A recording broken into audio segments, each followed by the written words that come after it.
Assalamualaikum warahmatullahi wabarakatuh. Halo para pecinta movie, bagaimana kabarnya? Jadi dalam kesempatan kali ini kami dari L Movie akan membawakan sebuah film yang berjudul Avatar: The Way of the Water, di mana film ini berlatar belakang 15 tahun setelah bangsa Na'vi berhasil mengusir bangsa manusia dari Pandora. Di film pertama, Jack Sully berhasil menjadi bangsa Na'vi seutuhnya. Dia pun kini menjadi pemimpin klan seperti dikaruniai 3 orang anak, yakni Neteyam, Loak, dan Tukterei dari hasil hubungannya dengan Neytiri. Selain itu, Jack and Neytiri juga mengadopsi 2 anak, yakni Kiri dan satu lagi anak manusia, yaitu Miles Sukoro, putra dari Kapten Miles. So, sepanjang alur cerita film ini kita akan diperlihatkan kembali peperangan antara penghuni Pandora dengan bangsa manusia yang ingin menguasai planet Pandora. Jadi, seperti apa keseruannya? Langsung aja yuk!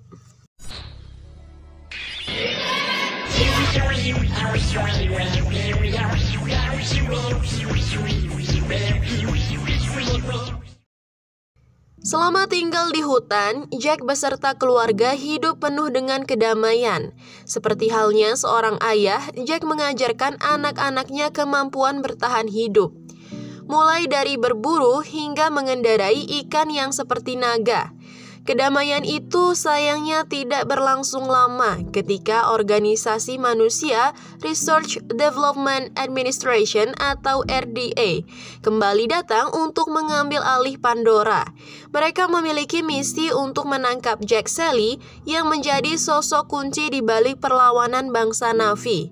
Kali ini RDA melakukan sejumlah terobosan baru, salah satunya memanfaatkan program Avatar untuk membuat satuan elit.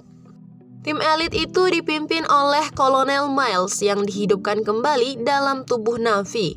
Sama seperti di film sebelumnya, kedatangan umat manusia langsung menghadirkan ancaman dan ketakutan besar bagi klan Om Matikaya. Situasi ini juga semakin membuat sang pemimpin Jack Sully terpojok karena harus melindungi bangsa Na'vi beserta keluarganya. Ia akhirnya mengajak Neytiri dan anak-anaknya keluar dari Om Matikaya. Mereka memutuskan pergi menuju bangsa laut Mercaina, tempat yang dirasa tepat untuk mengasingkan diri dari kejaran manusia. Namun kenyataannya ancaman manusia belum berhenti. Meski Jack Sully dan keluarga telah kabur, mereka justru mendapat ancaman baru dari koloni manusia yang bermarkas di tengah laut. Bahkan jauh sebelum markas RDA terbentuk di tengah hutan. Dan film pun baru dimulai. Di awal film, terlihat seorang anak manusia yang masuk ke tengah hutan yang bernama Miles Sukoro. Di sana ia bermain dengan ketiga anak Jack, Neteyam si anak pertama, Loak si anak kedua, dan terakhir gadis kecil Tukterei. Di sana mereka bermain dengan gembira, sedangkan Miles itu sendiri adalah anak dari Pasocoro, salah satu pilot pasukan RDA di film sebelumnya. Nah, anak tersebut tidak ikut deportasi lantaran kala itu ia masih balita. Suatu malam ketika Jack dan Neytiri yang sedang berdua menatap langit, tiba-tiba terlihat kilauan cahaya yang turun dari langit. Ternyata itu adalah bangsa manusia yang hendak turun ke planet Pandora. Kedatangan mereka tentu menyebabkan hutan yang ada menjadi rusak terbakar. Semua penghuni hutan pun berlarian kocar-kacir. Setelah itu keluar pasukan RDA dengan peralatan tempur dan beberapa alat berat lainnya. Jack dan Neytiri yang melihat kejadian tersebut sontak merasa sedih dengan serangan tiba-tiba dari pasukan RDA. Scene beralih memperlihatkan Miles yang telah terbangun dari kematiannya, di mana Miles dihidupkan kembali dengan menggunakan memori yang masih tersimpan, dan sekarang ia memiliki tubuh baru serupa dengan bangsa Na'vi. Kembali lagi diperlihatkan Jack dan pasukannya sedang menyabotase sebuah kereta, di mana tujuan mereka kali ini ingin merampas senjata perang milik pasukan RDA. Namun sayang sekali dalam penyerangan tersebut salah satu pesawat dari pasukan RDA menembakkan sebuah rudal ke arah pasukan Jack, yang ternyata ledakan tersebut sempat mengenai Natayam, putra pertamanya. Jack pun kemudian membawanya pulang dan setelah sampai di markas persembunyian, Jack memarahi anaknya lantas memperingatkan ia agar selalu berhati-hati dalam berperang. Beralih ke Kapten Miles yang sekarang berada di markas utama RDA, di mana tempat tersebut merupakan tempat produksi mesin-mesin tempur koloni manusia yang memiliki berbagai senjata canggih. Kapten Miles sendiri berencana akan langsung melanjutkan misinya dahulu dan ia pun menuju ke tempat persembunyian Jack dan keluarganya. Lalu terlihat anak-anak Jack yang sedang bermain. Mereka tidak menyadari bahwa pasukan Miles juga sedang menuju ke area tersebut. Miles berserta pasukannya kemudian menemukan sebuah bangkai pesawat dan melihat tengkorak dirinya yang telah mati akibat terkena sebuah panah. Bersamaan dengan itu, anak-anak Jack yang melihat jejak kaki akhirnya sadar ada pasukan Miles yang sedang menuju persembunyian mereka. Dan mereka pun langsung melaporkan kejadian tersebut. Jack dan Neytiri kemudian menuju ke tempat tersebut. Saat anak-anak Jack ingin mencoba pergi, sayangnya mereka malah ditangkap oleh pasukan Miles. Di sana Kapten Miles juga melihat anaknya, Miles Sukoro. Tapi ia tidak mengenalinya karena yang ia tahu ayahnya sudah meninggal. Kemudian Miles menghubungi pasukannya yang berada di markas untuk segera menjemput mereka. Di sana Miles mengambil sebuah memori dari pesawat yang dulu pernah ia pakai, di mana memori tersebut berisi sebuah video yang menunjukkan dirinya saat terkena anak panah dari Neytiri, dan di saat itulah Miles Sukoro anaknya juga melihat video tersebut. Setelah beberapa saat, Jack dan Neytiri datang untuk menolong anak-anak mereka hingga akhirnya pertempuran pun terjadi.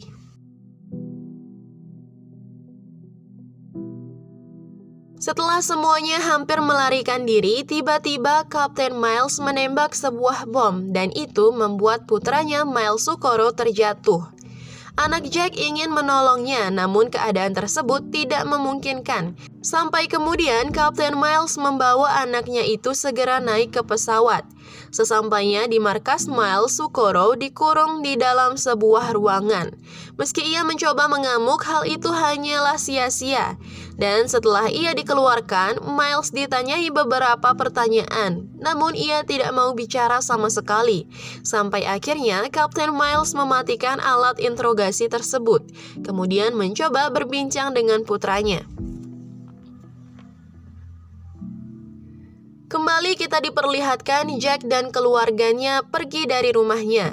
Dikarenakan target Kapten Miles adalah ia dan keluarganya, jadi Jack mencoba pergi dan mencari bantuan ke suku lain. Hingga sampailah Jack dan keluarganya di klan Mad China. Klan Mad China adalah bangsa yang hidup berdampingan dengan laut. Mereka mendirikan rumah-rumahnya di sela-sela akar pohon laut seperti bakau raksasa. Berbeda dengan Omaticaya, di mana mereka lebih suka hidup di tengah hutan atau di dalam goa. Di sana, warga Mad China berkumpul dan heran kenapa ada suku lain yang datang ke tempatnya.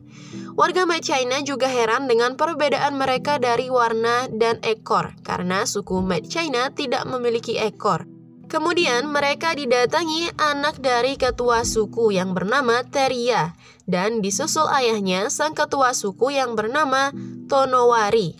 Awalnya mereka tidak setuju jika keluarga Jack bergabung dengan mereka karena hal tersebut bisa membawa mereka semua ke dalam bahaya. Hingga pada akhirnya ketua suku mengizinkan mereka untuk tinggal di tempat itu. Kemudian mereka diantarkan ke rumah barunya. Di sana mereka kagum dengan keindahan tempat itu, terlebih ketika anak-anak Jack mengeksplor dasar laut. Mereka sangat takjub melihat dasar laut yang sangat indah, ditambah lagi keindahan berbagai jenis ikan yang menghiasi kedalaman laut. Adegan lalu beralih memperlihatkan Kapten Miles dan pasukannya menaiki sebuah pesawat di mana si kapten beserta pasukannya akan menuju ke tempat tinggal Jack dan keluarganya, yaitu Omaticaya. Kembali lagi pada anak Jack yang sedang diajar Teria untuk menaiki hewan laut yang mirip buaya bernama Surak. Namun saat hewan itu melaju dengan cepat, tangannya terlepas hingga membuat ia gagal. Diperlihatkan juga Jack yang sedang diajari oleh Tonowari menaiki Surak, namun sama dengan anaknya ia juga terjatuh. Sepertinya mereka sekeluarga belum terlalu menyesuaikan diri dengan lingkungan Machaina. Namun, berbeda dengan si paling bungsu, Tuktire, dia malah dapat dengan mudah menaiki hewan laut itu. Bahkan, Tuk juga dapat berinteraksi dengan semua hewan laut yang ada. Dan setelah beberapa waktu, pada akhirnya mereka semua lihai mengendarai hewan tersebut. Di samping Kapten Miles juga sedang berusaha mengendarai hewan yang biasa dinaiki klan Om Maticaya, namun sayang dia malah terjatuh ke dalam jurang. Dan di saat anak buahnya mengira si kapten sudah tewas, tiba-tiba saja dia muncul dan berhasil menaklukkan hewan tersebut. Kembali ke Machaina, si anak angkat Kiri sedang diganggu oleh anak-anak suku Machaina. Kemudian si kakak datang untuk membela hingga perkelahian pun akhirnya terjadi. Setelah kejadian itu, Natayam dan Loak dimarahi oleh Jack. Dan keesokan harinya, Natayam meminta maaf pada anak-anak suku Machaina. Ia berharap ingin menjadi sahabat mereka semua. Kemudian anak-anak suku Machaina pun setuju dan ia mengajaknya untuk berburu di suatu tempat.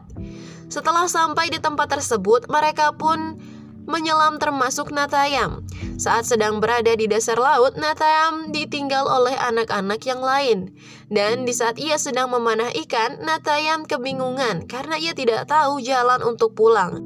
Lalu tiba-tiba datanglah ikan yang sangat besar, di mana ia adalah ikan yang sangat berbahaya. Natayam kemudian mencoba menyelamatkan dirinya dari ikan tersebut. Setelah lama di dalam air, ia hampir kehabisan nafas. Ketika ia hendak naik ke permukaan, aksinya itu diketahui oleh ikan monster. Beruntung saat ia hampir ditelan, tiba-tiba dari samping datanglah ikan besar yang mirip ikan paus menyelamatkannya. Setelah sadar, Natayam kaget. Ternyata ia sudah ditolong oleh ikan raksasa. Dan ternyata ia berada di atas ikan raksasa tersebut. Natayam juga menolong si ikan raksasa dengan melepaskan tombak besi yang tertancap di tubuh ikan tersebut. Dan kini mereka pun menjadi bestie. Nah, setelah itu, Natayam diantar pulang oleh ikan raksasa. Sesampai di rumah, semua orang sudah berkumpul termasuk Jack. Kemudian anak dari kepala suku yang bernama Onung pun meminta maaf atas perbuatannya itu. Keesokan harinya, Natayam menceritakan kalau ia telah bertemu dengan seekor ikan paus yang sangat besar. Nyatanya ikan itu adalah ikan yang sakral dan dianggap mitos. Karena tidak ada yang percaya, Natayam kemudian pergi ke tempat pertama ia bertemu dengan ikan paus itu. Terlihat juga Teria, Kiri, dan Tuk menuju ke sebuah tempat, di mana tempat tersebut terlihat sangat menakjubkan dengan keindahan lautnya. Di sana terdapat sebuah tumbuhan yang berkilauan. Di saat Kiri menyentuhnya, ia kemudian mendapatkan penglihatan, di mana ia berjumpa dengan ibunya yang masih sehat. Kiri sangat merindukan ibunya itu. Saat ia berbincang dengan ibunya, tiba-tiba ibunya terlihat aneh. Dan sampai akhirnya Kiri pingsan tak sadarkan diri. Kiri kemudian dibawa ke rumah. Di sana Jack langsung menghubungi tim medis yang ada di sukunya, yaitu Om Maticaya. Ia kemudian mendapatkan perawatan. Meski setelah beberapa jam ia belum juga sadar, sampai pada akhirnya suku Machaina melakukan pengobatan tradisional hingga Kiri pun tersadar. Sementara itu, Kapten Miles dan pasukannya kembali menaiki sebuah pesawat induk dan akan pergi melacak keberadaan Jack. Sampai akhirnya datanglah Miles di sebuah suku dengan pesawat induknya. Di sana Kapten Miles dan pasukannya menangkap semua penduduk suku dan mencari Jack. Semua penduduk tidak ada yang tahu, kemudian seluruh tempat itu pun dibakar olehnya.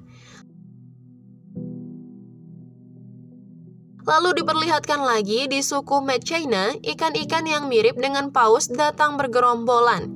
Semua penduduk sangat senang melihat hal itu. Diceritakan juga bahwa setiap bayi yang lahir di suku Mechina akan dibiarkan berenang bersama ikan paus. Hal itu bertujuan agar ia dapat beradaptasi dengan air laut. Kembali ke Natayam yang bertemu dengan ikan paus, ia kemudian masuk ke dalam mulut ikan itu. Di dalam terdapat cahaya yang bersinar seperti bintang. Ada juga serabut yang mirip dengan tumbuhan yang ada di suku Omaticaya. Setelah Natayam menghubungkannya, tiba-tiba ia mendapatkan penglihatan masa depan terhadap ikan paus itu. Ia melihat banyak ikan paus yang akan diburu oleh bangsa manusia. Setelah beberapa hari kemudian, memang benar, terlihat bangsa manusia memburu para ikan paus. Berbagai senjata ia persiapkan untuk menangkap ikan-ikan tersebut. Pada akhirnya, salah satu ikan paus yang besar itu berhasil dilumpuhkan. Kemudian seorang profesor masuk ke dalam mulut ikan itu. Di dalam ia menyalakan bor untuk menembus bagian otak ikan paus tersebut. Setelah itu, barulah diambil cairan dari otak ikan paus tersebut. Terlihat Jack dan Tonowari melihat kejadian di mana banyak sekali ikan paus yang mati. Dan keesokan harinya, terlihat Natayam dan anak-anak lainnya ingin menyelamatkan satu paus yang masih hidup. Paus tersebut adalah satu-satunya yang masih selamat. Namun, paus itu sudah terkena tembakan pelacak, sehingga bangsa manusia bisa dengan mudah mengetahui kemana arah paus itu pergi. Di lain sisi, bangsa manusia juga sudah siap dengan peralatan tempurnya dan akan segera menuju ke titik lokasi keberadaan ikan paus tersebut. Dan akhirnya ketika alat pendeteksi itu berhasil dicabut, semua bangsa manusia menuju ke titik yang ditargetkan. Sampai akhirnya anak-anak berhasil dilumpuhkan dengan tembakan jaring. Miles yang mengetahui kejadian itu langsung berlari untuk menyelamatkan mereka. Namun ia tidak bisa berbuat banyak karena ia juga tahanan. Sampai pada akhirnya Jack dan suku Mechina lain datang untuk menyerang. Akan tetapi Miles mengancam apabila Jack tidak menyerah, ia akan menembak anaknya itu. Jack kemudian mendekat untuk menyerahkan diri, namun tiba-tiba dari dalam air muncullah si ikan paus raksasa untuk menolongnya. Seketika keadaan pun menjadi tidak terkendali. Ditambah lagi pasukan suku China ikut maju untuk bertempur.